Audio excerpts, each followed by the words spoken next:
Сидить мора з циганом, обнявшись, та слізоньки за доленькою своєю гіркою лє. Ой, бідні ж ми, бідні, сиротинки нещасливі. Добре ти мене, циган, розважив. Проси тепер, що хочеш.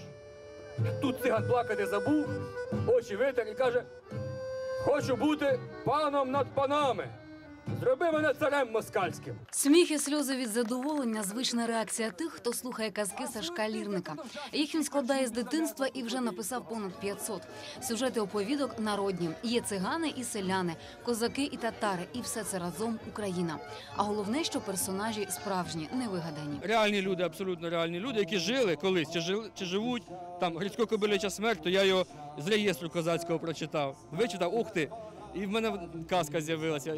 Буде казка про Махна, казка там про мого діда Мехтода, Микиту, а про прадіда Мехтода, про Лейбу і Пудика. Це справжні люди, такі жили вони. І я їх в казку вставив. На сцені під час розповіді обов'язкова народна музика, танці, спів і улюблена ліра. Без неї, каже автор, казка не йде. Перед сценою занурені в оповіді слухачів, які часто імпровізують і доправляють сюжет. Дорослим, зауважив автор, казки потрібніші. Вони слухають уважніше за дітей. Людина, яка живе в таких лищатах індустріального міста, зажата обов'язками, сім'я, робота, гроші, сім'я, робота.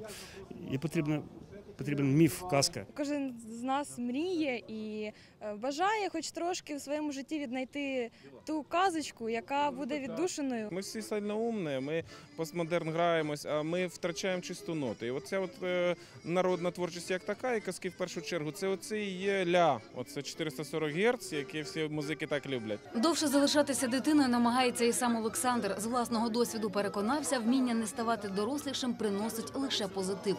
Проте жити з чоловіком, який постійно розповідає казки, непросто. Леся, дружина Олександра, жартує. Казка про відьомське ходло написана для неї. Закінчується казка тим, що чоловік погуляв, раптом потрапив до відьом, там його ледь не з'їли, не залишили там десь собі.